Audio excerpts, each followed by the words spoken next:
Love it. Yep. But hi everyone. My name is Nora Jean Haynes. I'm the lead designer and project manager at Double Summon Games. And for Pocketopia, one of the things that we have set up and are hosting is a series of showcase streams.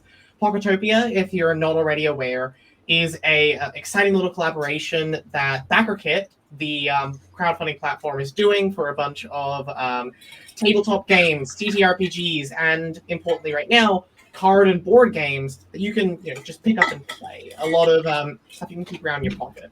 Today, we're going to be showcasing a lot of those. Not everyone is here yet, but let's give a quick introduction. Jason, who are you? Hey, everyone. Jason with Phase Shift Games. Happy to be here. Very excited. Yeah. Rick, hi.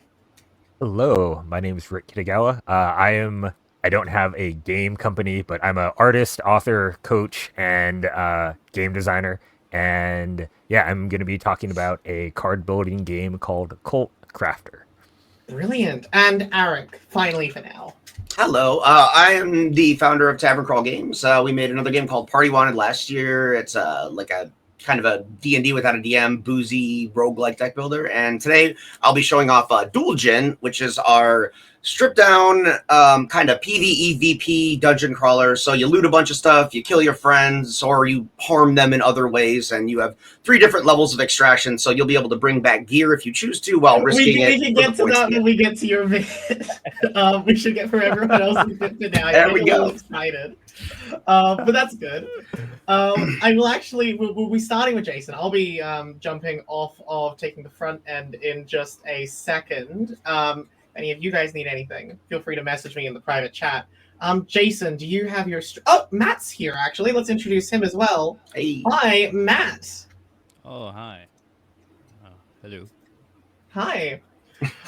Matt, since they still seem to be getting ready, is the person working on...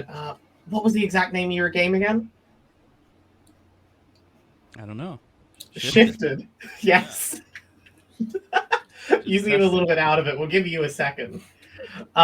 Jason, have you got your game ready? I sure do. Brilliant. Shall I take it away? Please do. Awesome. All right. So yeah, I'm excited to be going first. So no one has set a precedent before me, and but I am excited to look at all of the healthy competition that's part of this campaign. Really, really stoked. So I'm going to be talking to you about Widget's Workshop. That's the box right there. This is the latest in our line of drop style games. So I just want to quickly introduce, and then I'm going to dive in and show you a little bit. First of all, it's a 2 to 5 player game. As you can see, a very small box, portable. It is by Alex Cutler. Alex Cutler is the designer of Critter Kitchen that I think started about a year ago. I think backers are just starting to get their pledges now. That one rose over 1 million. And then more recently, he is also the designer of A Place for All My Books, a board game about collecting and organizing your book collection, which is a really cool concept.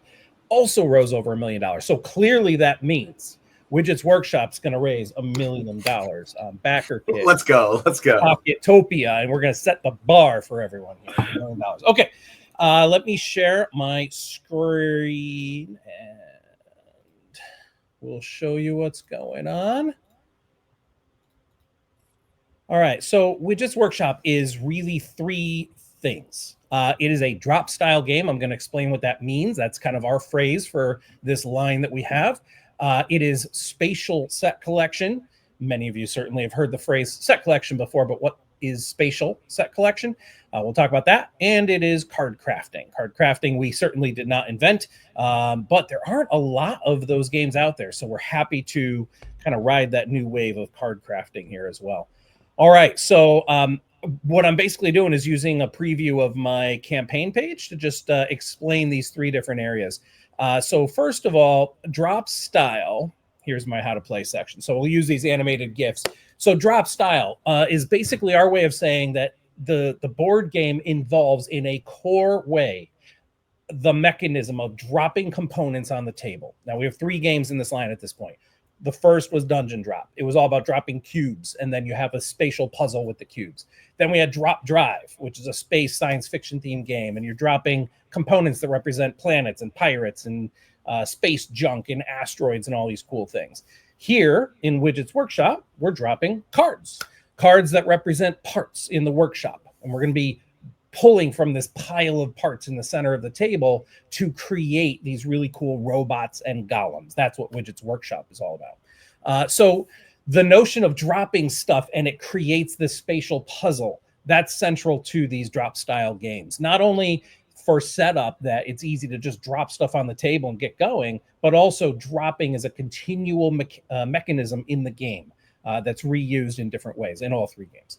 So as you can see, what's happening in this GIF is we've taken this giant pile of 80 part cards that we have, and you can shuffle them up ahead of time, but you kind of almost don't need to, because literally you're going to be sprinkling it, dropping it down on the table to create this mound, this pile of part cards. And as you can see, they're semi-transparent, and that will come into play with the card crafting in just a moment.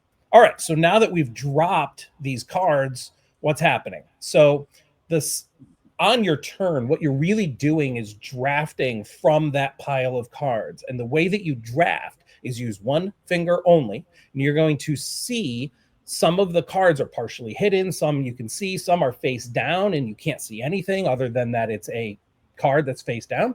And you're kind of deducing and trying to figure out what are the types of robots that I'm trying to build. They all have different attributes, different icons that you can see on the outskirts of those gears there. I might be trying to build a fire robot that is mechanical in nature and has the strength attribute. So I'm looking around the table trying to figure out where are those types of parts. Well, I can see some information on cards that are on top. I can maybe see more, but maybe those aren't the parts I need. So you're kind of deducing and trying to deduct which are the ones. A little bit of push your luck here too, because I can choose to either draft one card that I can see, and I just have to yank it by one of its little gear edges there, kind of wiggle it out of the pile, and hopefully it's what I was looking for. Or I can draft two face down cards anywhere, and I flip them both, reveal them, figure out which one is the best one for me, keep that, and toss the other back onto the pile. So that's the drafting. You're basically just yanking a card out from this pile. And as you do that, other cards are going to get shifted around and bumped and whatever, and that's all part of the game, because the pile is going to be constantly changing throughout the game. So that's the drafting part. As you can see in this mat that's in front of you, you are trying to collect, first of all, there's 5 different pieces of each robot or golem: left arm, left leg, right leg, torso. And you are trying to collect ones that have matching elements. That could be the element of fire, earth, air, water, mechanical versus organic, and strength versus speed-based. You want to match as many of those as possible. It's very rare to get a perfect match, though. A perfect match would be a 30-point robot. That's the highest scoring robot that you can make. But you do want to get as many icons that match, because you're going to get that score up as close to 30 as possible. And what do you do now that they're in your bay? This is the card crafting portion of it. You basically, once you have all 5 of those pieces, you pull them, you consolidate them into one stack, and you can see visually your created golem or robot. It even has a unique name along the top there, because every card presents a certain letter combination, and we're constructing the letters to create the name of your various constructs. Here's one that I made. He's sitting next to my desk here. This is my little friend who's been accompanying me. That's Ruptuk. And he's like part water, part earth-based. And anyway, you can create over 1 million combinations of these different constructs. And that is the game. You're basically going to go until you have some number of completed constructs, depending on the number of players in the game, anywhere from 3 to 5 in front of you, and score at the end based on how optimized your different constructs were. Really fast, easy game, really charming kind of look with the cool robots and golem artwork, and that unique drop mechanic that we are very fond of. We do have one question from our local Discord chat. How big are the gears and board? 2.5 inches by 2.5 inches. There's one of the cards, prototype cards. So it's because they got the hole, they don't have a hole in them. Grabbing them with one finger seems a lot more difficult than it looked on the previews. No, it's really not. So I mean, it's going to be all in this pile, but you're just going to use one finger to kind of yank it out from one of the gears or spokes that you can see. Doesn't matter how much of it is visible. You can just kind of yank it out. And if it's fully covered, you can't take that card. So you're just going to be taking one of the ones that you can see that hopefully has as much matching stuff as possible. You do have 3 different bays in front of you, so you get something that's not good for the one you were working on, but you're going to work on another one as well simultaneously. Mm-hmm. Brilliant. Sounds interesting. Rick, you're next with Cult Crafter. Are you ready? I believe I am. Well, I'll try to be. Let's go. Cool. What's up, everyone? So the game I am bringing to life through Pocketopia is called Cult Crafter. I'm a huge fan of monsters in general, as you might see from the background. But yeah, so kind of the game in a nutshell is based on a demonic mythos that I've been working on for the past 7 years. There's a cult called the Order of the Dark Wheel. They worship demon gods in the abyssal void, and they are seeking to bring all 7 of the main demon gods over to our plane to end life in the universe as we know it, and bring about a prophecy called the Doom. And so each of the gods has a different kind of demonic aspect. There's 7. You can think of this very similarly to the way you would think about something like mana or like energy in Pokemon, other traditional kind of collectible trading card games. But instead of like fire and water, we have blood, bone, darkness, flesh, madness, pain, and rot. So kind of the game, you are a former Hierophant, a leader of a sect of the Order of the Dark Wheel, and you have been recently promoted to a High Cultist. And you'll be competing with other recently promoted High Cultists to raise the most money for the Order by fleecing hapless, expanding the cult in a generous way. And the most profitable prophet wins, and you get to join the top of the pyramid as a member of the Council of Shadows. So let me go ahead and just share Tabletop Crafter. Hopefully this works.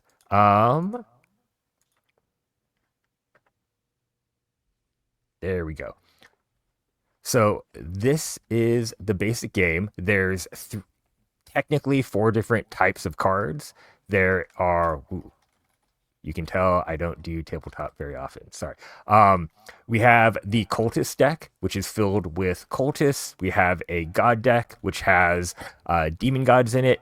We have a resource deck that has event and idols. And I'll kind of go over each of these real quickly. And then we have the sect cards, which are basically representative of like a physical location that you would have your little mini cult going on. And so I've kind of this is the setup for what you would have like a 2-player game. And so the gods, flip these just to kind of show you some.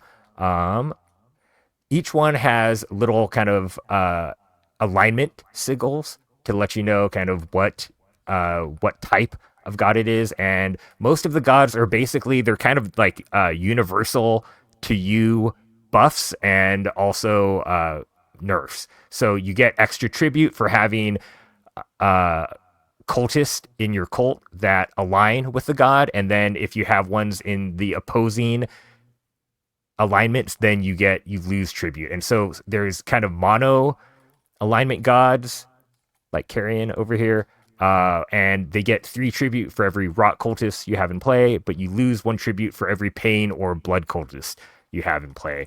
So you get, and then you have multi alignment gods like Nightmare Sama, and you get 2 tribute for every pain and madness cultist, but you also lose 2 tribute for every flesh, bone, and rot cultist. And so you can, depending on what god you get, you can sort of play as a more I'm going really deep for a single alignment, or you might want to kind of be more adaptable, but then there's also more cards that would actually harm you than hurt you.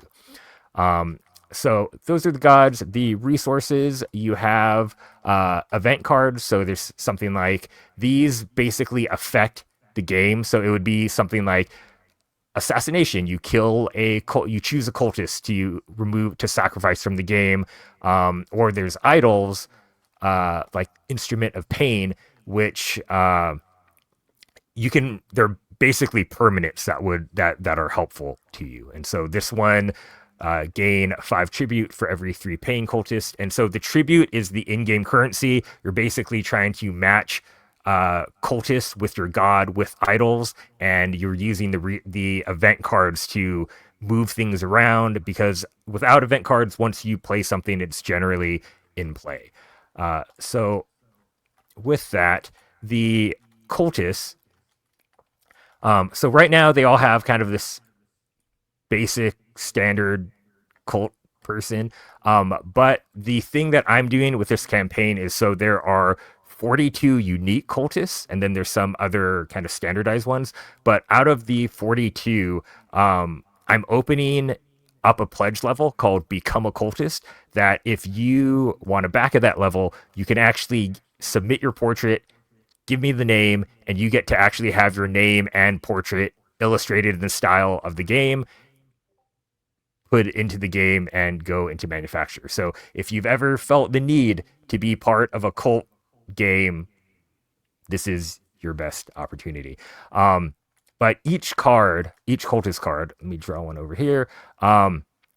They have both text at the top, which is when they're a Hierophant, and then they have text at the bottom, which is when they are a follower. And really the only difference, like, they're all cultists until you play them. And the way you would do this is you would just add them to a sect like that. I should have had a completely top overview, but sorry. So then that affects all of the cultists that you would play in the future beneath it.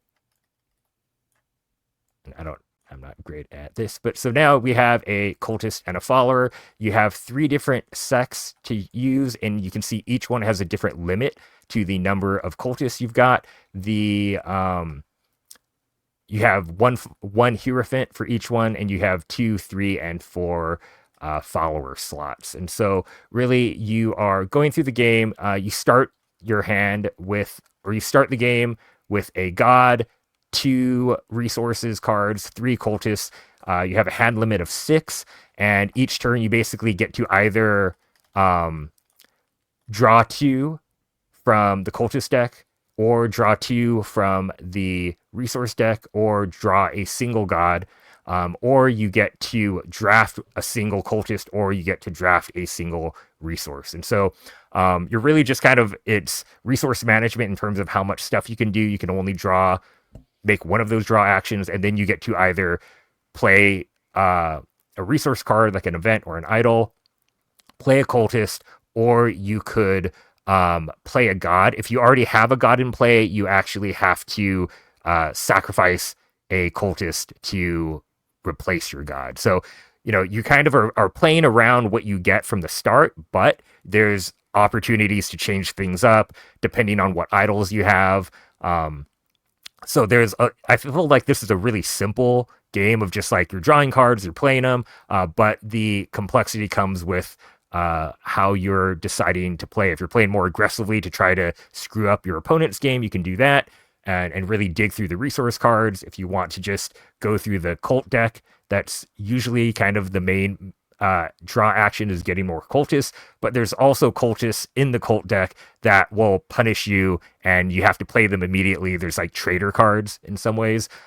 So it kind of forces you to go back and forth if you want. So that's the game. You draw discard down to 6 after every turn, and then the game ends when you've either filled up all 3 of your sects, or you run the cultist deck finishes. Other players each get one last turn, and that the most profitable profit wins. So that's pretty much it. And if there's any questions, I'm happy to share. We've got nothing on our end. I think you explained it pretty well. And I guess one question that'll probably help to lead into who's streaming next is, for Pocketopia, everyone's got a collab partner. It's a cool little thing where you're getting special little bonuses if you back both projects. Who, might I ask, is the collab partner?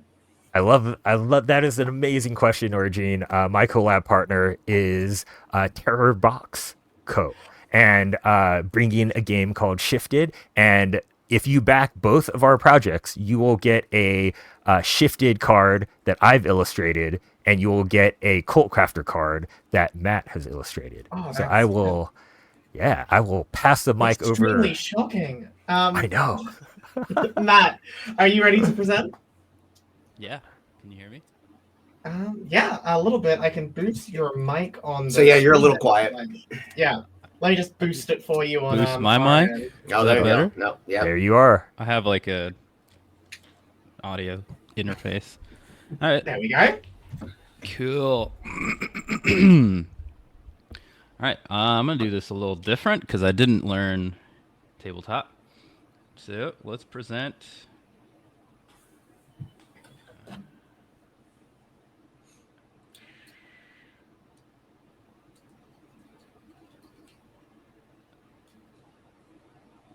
Okay, we're showing this on Figma. All right, so my game is Shifted. It is a social deduction game, and fits in a pocket, so it's in like a style as like a Button Shy does, where they're in little wallets. I've got all that. So the game is 25 cards, but there's more or less depending on if you back kind of like some mini expansions, or you get the cool promo card that we did. But essentially the theme is you're on a spaceship with your fellow goopers, which are these spaceship people, and they just they're searching for goop, which is this substance that runs everything on the planet that they're from.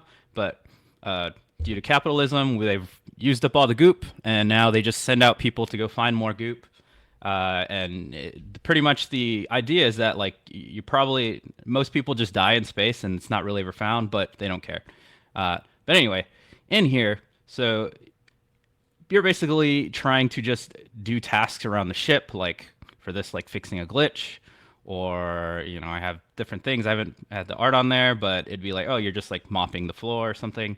So that's your main task. The way you do that is you have these mission cards. So I'll kind of get into how you play the game a little bit, just the basic start. So when you start your turn, the way this game works is if you're the active player, you have 2 cards along with the 2 people who are directly adjacent to you. So let's say I'm Gooper Skull. Someone next to me, like Jason, is this Gooper, and then someone like Rick is this Gooper, I. So I have a 5 and a 4, and I'm going to do this mission to try to get 2 pairs. But as you can see, I only have 2 cards. You can only have a max of 2 cards, so you can never do it by yourself, partly because the Goopers are lazy, and that's thematically what's going on. The other thing, but you can ask for 1 card from each person and the people adjacent to you, also because they're lazy and they're not going to give their full effort. So if I want to do this mission that's 2 pair, I would need a card from this person, Jason, and a card from Rick. So I can kind of discuss like, hey, I'm trying to get this 2 pair. You can give as little or as much information as you want of like what you have, and they can as well. So let's say, for instance, I'm like, I'm going to do this 2 pair. I have a 5 and a 4. What do y'all have? Well, I have a 5, and this, he says he has a 4. Okay, that's cool.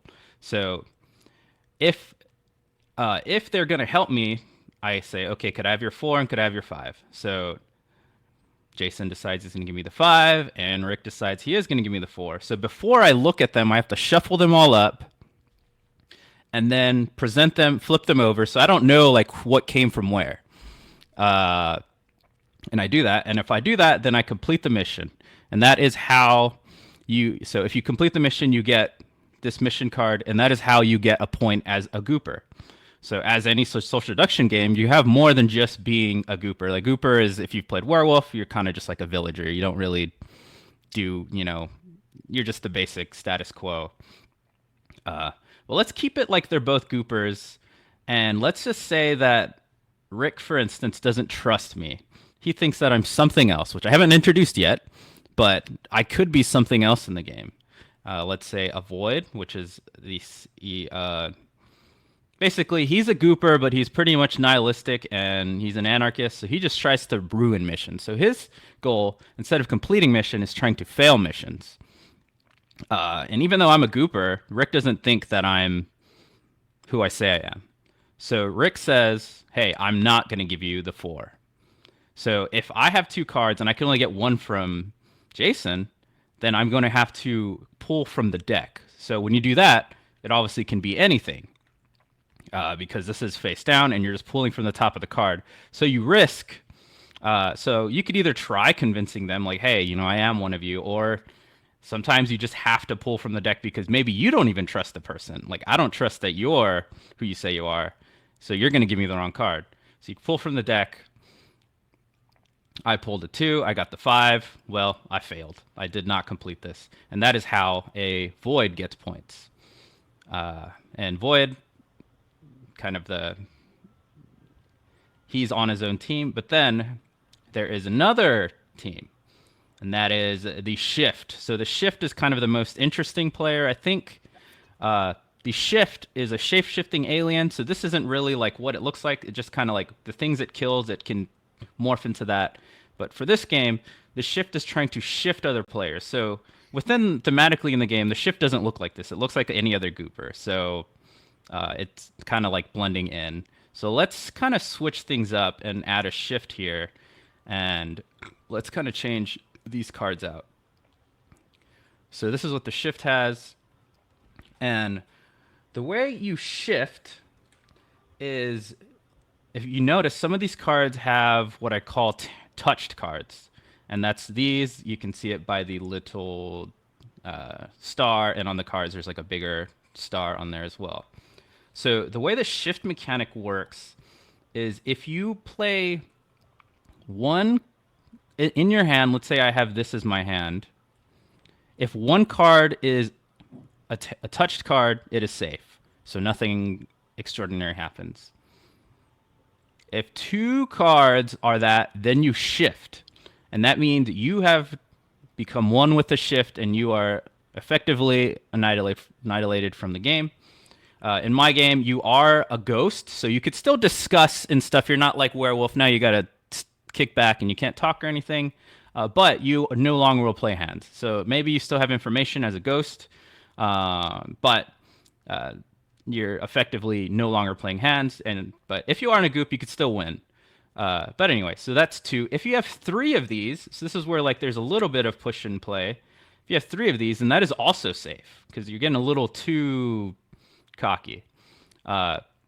So there's a little bit of a fine line of like, oh, like, you know, does someone have 2 or 3? And then if you have 4, then the mission is aborted. So that just means that nothing happens. It's just a null. So these shift cards or touch cards are really what kind of plays the element of like being sneaky. Like, how much do you want to play? How much do you trust each other? Sometimes, you know, because you're giving so much information, you might like not even mention you have a shift card or like how many of that, and then like someone shifts on accident. That very likely to happen, and then paranoia happens. So that is how that works. So you're doing that. The way I have it is that 3 missions, depending on the player count, which is 4 to 5 right now. 3 wins, 3 completed missions will merit a goop win. I think 2 fails, I forget what it is exactly, is what a void wins.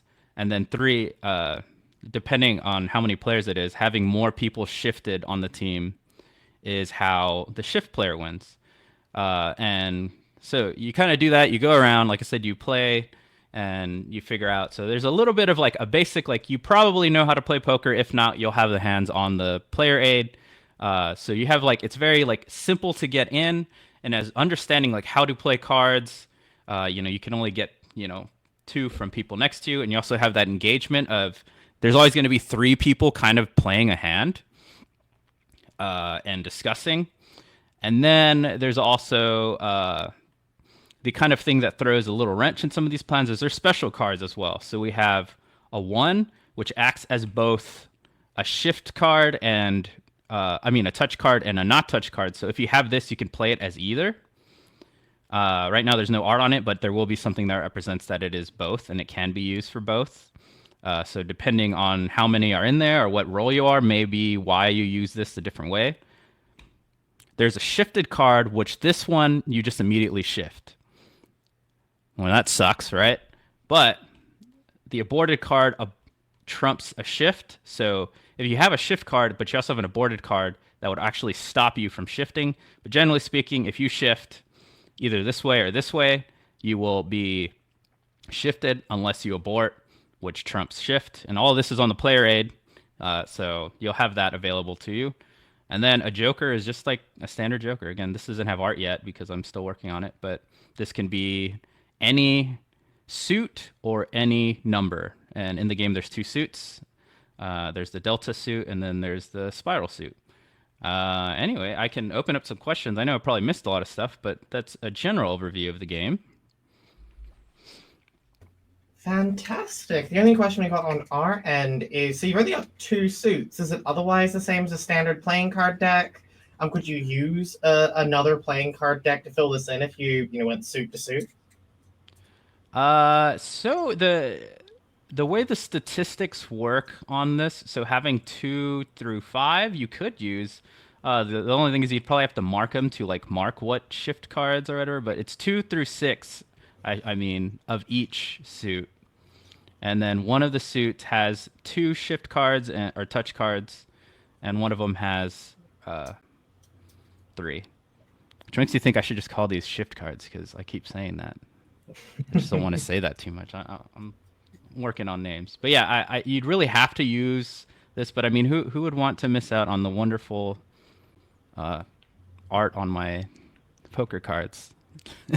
Did you say the total was 18 cards? Is this an 18 card game? This is a 25 card game, so kind of packing the wallet.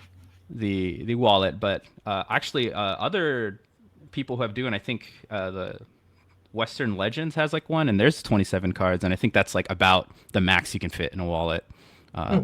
So it's being packaged in one of those wallet packages? Yeah, that's exactly what it is. Brilliant. So you can take it to a bar, and I have play tested at a bar many times, and I've play tested with people who've had a couple of drinks. They're still able to do it. So if that's your thing, no worries.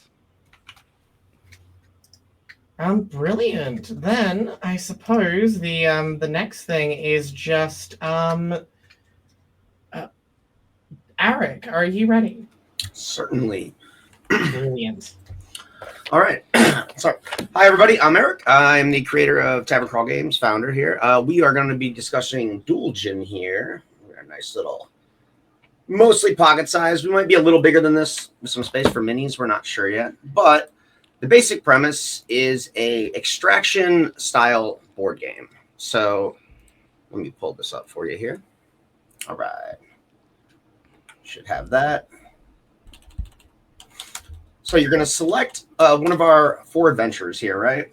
You have your cards, you have a health counter, and then you have your starter land. You're going to put that in one of the starting areas, just depending on the play field. The board is set up based on the boss configuration that you'll see for the level. So this is level 1. You're going to see the level 1 setup, right? Eric, I don't know if I everyone... don't see it. Yeah, we can't see it yet on the stream. It says it's sharing. Now it is. There you go. Oh, okay. Took a second. Sorry, that was on my end. I forgot to move the thing over. No worries. All right. So as I was saying, what you're going to do, you're going to select one of the 4 adventures, right? So we got a wizard, a rogue, a sork, and a fighter. They each have unique abilities that can be used once per level. There's 3 levels that take place in the game. You're going to start by putting your character in your starting zone, right? You have the land that'll go in a specific area like that. You'll put it in. You'll move. If you get the minis, you'll move a mini. If not, we have these little player cubes that you'll start with. You make sure you're at 10 health. Just like we did in our previous game, this is kind of a spin down health counter. So you can use a cube to track it. Or let's say I were to take 2 points of damage here. I would just spin that to an 8. Right? Match my current health with whatever the health that I have going on is. Since we start at 10, we'll leave it on the 10. You're going to have 2 D4s. Every player will. At the very beginning of the game, you're going to roll these. Right? The highest combination. So that's a 5. Everyone would roll. Whoever gets the highest number is going to go first. You then move adjacently into any of these lands. You will reveal it, move your character onto it. So we have things like this that are basic ruins where I'm going to have a choice. I can draw one of the commons over here. The way our loot works is almost every card has a base standard ability and then a secondary ability, as well as a point value that'll be counted at the end of the game towards whoever has the most points will be the winner in this scenario. Once I have chosen what I want to do, like either that draw or I can risk and roll the dice for some extras, right? Like I can try to get better loot, but there's a chance that I'll lose health. So it's kind of a risk reward, push your luck sort of deal. Once that is resolved, you go clockwise around the table. So adjacent players are going to be able to move. Let's say everyone takes their turn. I go next. Now I'm fighting a monster. So combat is pretty basic at this point. What you're going to do is you're going to roll these 2 dice, right? The highest number is always going to be yours, and the lowest number is going to be whatever you're fighting. So I would get that 4, and this means this creature here is going to have a 2. I am doing 4 damage to its 2 health. So I would have these loots that I could use if I needed to, right? Let's say I rolled low and I needed to bring the attack up. Or let's say I want to negate some of his damage. I could take this 2, negate that to a 1. You can't go higher than a 4 or lower than a 1. So you're always going to do a minimum of 1 and a max of 4, right? Now, if another player was adjacent to me, say our rogue was over here, as soon as you become adjacent to another player, he can use the cards in his hand to affect my rolls as well. So that 4 that I had, he can change that to a 1 if he has the cards and the capabilities to do that, making me unable to kill the creature, unable to get the loot, unable to get the points. And then we also have mini bosses and bosses. So if I were to move onto a boss base here, I have the option to roll a d4. If I can hit that d4, we get like 2 of the best loots in the game. Any other number on that, I will take that amount of damage. But unlike our combat rolls, the boss rolls are just straight stealing, so no other player can interfere with it. But the second you're not there, they can still come and attack you directly. You have the choice if you want to attack a player that's on a space. Like if we're both here, I'm not forced into combat. I can choose instead to try to loot the room, basically. But I have the option of killing that player. If a player does die, they will drop all of the loot that they currently have in their hands directly on whatever space that occurred on. And then whoever's there is going to have the option to take all of that loot from them. There are a couple catch-up mechanics if you die or something happens where you can either roll for excess loot. We have like a revenge kill system. So if you kill the person that killed you in a later round, you're going to get to draw 2 rares. We also have a health potion that I didn't put out on the table. So you'll have the option of using this health potion, which is like a 2 heals. But none of the items or things can be used until after you've rolled your dice in combat, right? So, like, there's no way for you to use those outside of combat unless you are adjacent to the other players. The main hook for this is you're going to leave. After 4 rounds, these ruins will collapse, and then everyone's going to extract to their vaults with all the loot that they have gathered. The players then have the choice of storing it for safety and getting that point value automatically, or they can bring the loot back in. It'll get flipped face down again, so it becomes able to be used again, but they risk losing it as well. Since you can only carry a total of 5, anything you have over that is going to get dropped off as you make your way through. So it's like, a bit, once again, of that risk reward. If you get a really good loot early on, you can push your luck and try to bring in for all 3 levels. But if any point you were to die, you would lose all of its value and all the points that it has. This is designed to be kind of a little bit of like an intro to that extraction mechanic in terms of board games, because I really love that element in a lot of video games, and I just haven't seen it like ever in any of the other board games. So we've also done quite a bit of bar playtesting. It's really well. The second that someone messes with someone else, like some of those ruins are like you have to teleport to someone and attack them. So you don't have a choice. You're going to have that player interaction. And by design, you usually will lose 1 or 2 health as you work your way towards the boss. So you get around that 5 or 6 health mark where you become targetable on one missed boss roll from someone else trying to kill you. And then once again, other players can help them do the murdering. So it's like, yeah, kind of like almost politic-y, like Commander, kitchen table magic sort of deal, but in another package, you can, look how much loot they got. We got to focus on him. Don't ignore that stuff. And just like Rick with the cards, we also have a tier for all of our monsters where you can send us in an art reference and we will throw that up as the monster. And then, like you can send us your grandma or your cat and be like, boom, there you go. We got this stuff. Oh, that's brilliant. We do have one more presentation. Let me just add them in. Hi, Christopher. I know your team has been having some technical issues. I think we got them mostly settled out. Brilliant. Let me just make sure your mic settings are proper because you're a little bit quiet. How's There we this? go. Brilliant. Absolutely great. Do you have the stream ready for your project, Troublemakers? Troubleseekers. Yeah, Troubleseekers. I think we have everything ready. Just have to get Elena in here, and I think we're good to go. Brilliant. Oh, you want me to add her to the stage here as well? Yeah. Yeah. Otherwise, I'm doing this solo. Hi. Yeah. How you doing? Hi. Let's see here. Screen Yeah. sharing. I know I have plenty of monitors. Don't show tip. Share screen. So I'm going to let you control the cards here. Just let me get. All right. So, Troubleseekers was an down here. interesting little experiment. We were supposed to do an RPG that used poker rules or blackjack rules. So I actually had written out the RPG. I was getting ready to present it, then found out we were supposed to be restricted to one page. I don't do one-page RPGs usually. So apparently I went a little bit too far, and I decided, well, heck with it. I'd run with it and just take it to its natural conclusion. Oh, good. You're ready. So to open up, we are from Fool's Moon Entertainment Incorporated. We do role-playing games and publishing, trying to bring voice to minorities who are normally overlooked in the gaming sphere, LGBT, people of color, women, trying to get them to actually get their worlds out there for other people to explore. We have a few in the pipe towards this, and Troubleseekers is along that vein as well. With this game, you are playing the bespoke Troubleseekers. You have been chosen by Lady Fortuna herself to track down the oligarchs. These are people who have stolen fortune from other people, which is actually like kind of almost like a manifestation of luck. And when they steal it, it allows them to become more famous, more influential, more powerful. Things just go their way.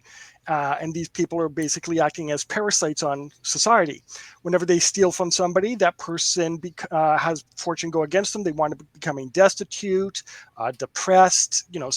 Like the world basically operates against them. And you have been tasked with balancing the scales. You hunt down oligarchs.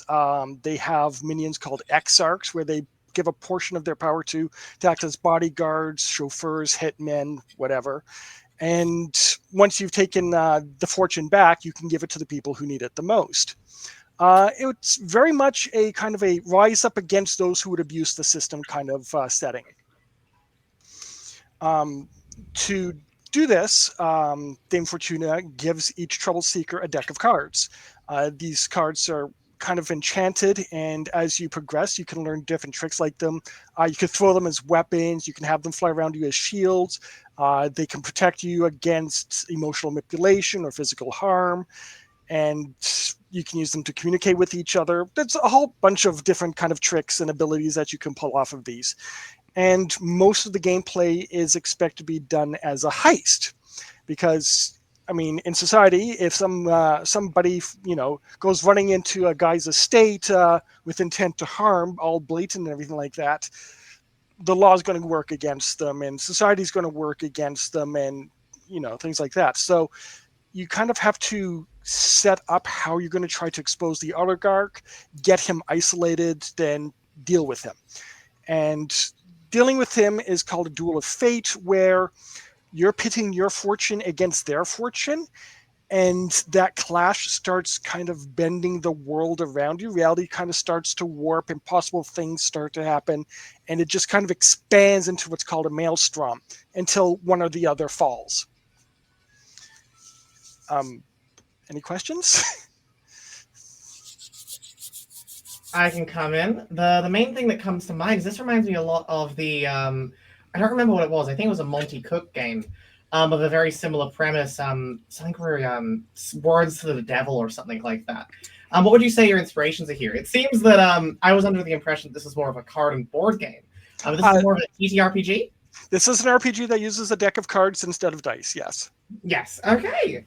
I will note to anyone else in the stream, if you want to see more TTRPGs, you can check out our previous stream where we covered a few of them. I'll go into more detail once we're all done. But yeah, that very interesting premise.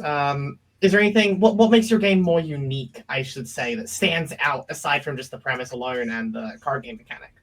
Well, it's urban fantasy. The mystery, of course, is who Dame Fortuna is. What is her true nature? Why is she choosing these people, like from different walks of life? Usually among the people who are already kind of being kicked while they're down. And then it's like, well, if you have the means to do something, how would you fight back? What kind of methods would you use? With the powers that at your disposal, and it's very much. As I said, it's kind of like a heist game as opposed to, the typical hack and slash or, go in guns blazing, because your goal is not to actually kill anybody. Your goal is to strip them and then, let fate run its course, so to speak. Makes perfect sense. I think it sounds very interesting, and I think people who are here from our chat might have know from this whether it's something they want to investigate, given we come from a TTRPG space primarily as well. Does anyone else here have any questions? So how does the blackjack mechanic work in the game? Okay, so you have 4 attributes, 1 for each suit, and I will call up my cheat sheet for that to make things a little bit simpler because I have it all set up. Yeah, so you have 4 attributes, 1 for each suit, which is to avoid conflict, to confront conflict, to intuit what's going on, and to basically follow your instincts. And the last one is reason, for basically problem solving. And each one will have an attribute. Usually it starts off between 1 and 5. And this is how many cards you are allowed to draw at most to play blackjack. And then basically you lay out the cards, you stop where you want to stop, and then the game master will try to beat whatever score you got. The harder the task, the higher the penalty on how many cards you're allowed to draw. So like if you have a, let's say an intuit of 5, which is hearts, you could draw up to 5 cards, but the game master says, well, this is a difficulty 2. Well, then you're restricted to 3 cards, and the game master has to try to get higher than you got on 3 cards or less.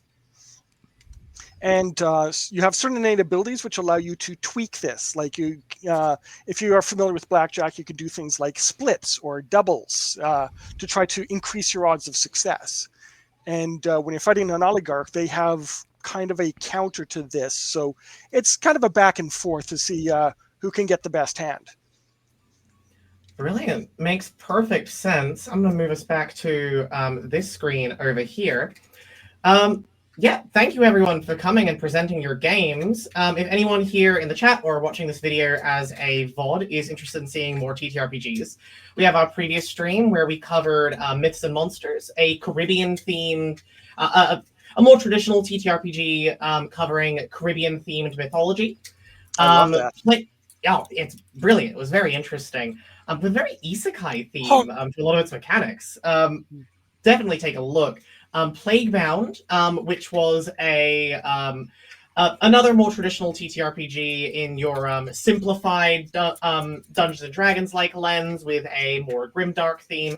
And then our project, Despair Dilemma, which is also a playing card deck-based game, which is themed around death game, anime, and visual novels similar to Danganronpa, TV shows like Squid Game, or Zero Escape, if you're aware of any of those. You can check them out in the previous stream or in future ones. I had a question that came from my chat. It was like, how much did you guys take inspiration from NetHack and Persona? So, None. None. Yeah. None. I got like 2 RPGs kind of on the back burner, and the running theme for all of these is if you're at the bottom of society and you are given the means to climb up, what methods would you use? This one, of course, like I said, is the blackjack themed. The other one that we have called Checkmate is going to be chess themed. And with that one, as you gather the chess pieces through like challenges and performing tasks that somebody called the Grandmaster is doing behind the scenes, you start becoming less and less human and more supernatural in nature.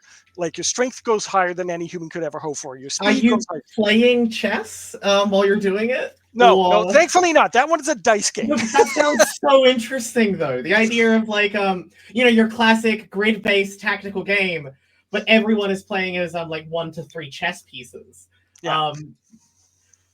But you wind up with actual physical chess pieces, which you kind of keep in your pocket. When you grab it, you can actually invoke a certain power with it. And eventually, once you have basically a half a set, there's something called the end game comes on. When the end game comes in, you start competing with other members who have chess pieces, and you try to get a full set, because once you get the full set, you're granted your wish. Brilliant. And then at the end of it, the question becomes, the stuff you had to do to get that far, was it worth it?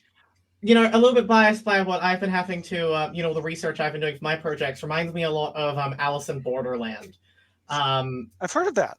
Yeah, basically a similar premise, except they're collecting cards, and also doing more schlocky death game bullshit. This all aside, thank you all for coming with your board games. Very excited to see where a lot of these go. And I will note to everyone here on the stream, Pocketopia has a bunch of wonderful projects. This is only a small portion of them. And you should have a look. One of the cool things about Pocketopia is that if you back everyone here is collaborators, you back both those collaborators, you're going to get bonuses. And if you back a bunch of projects at the same time, you're going to get bonuses from Backerkit. They'll be sending you directly. I believe we now know it's a dice bag, correct? Yeah. For 6 projects, I think. I think it's Nice. 5. You will have to check the front page if you are someone interested. Yeah. There will be links to everyone's teaser pages in the description of the VOD. When that goes up, you'll be able to find that on our Discord channel. I assume on some amount of y'all's Discord channels as well, y'all's YouTube channels as well. I meant to say our YouTube channel, but on y'all's YouTube channels as well. And I hope you all have a lovely day. I will be ending the stream in 2 secs. All right. Thanks for having us. Thank you. Thanks, everybody. Thank you. Thank you. Take care.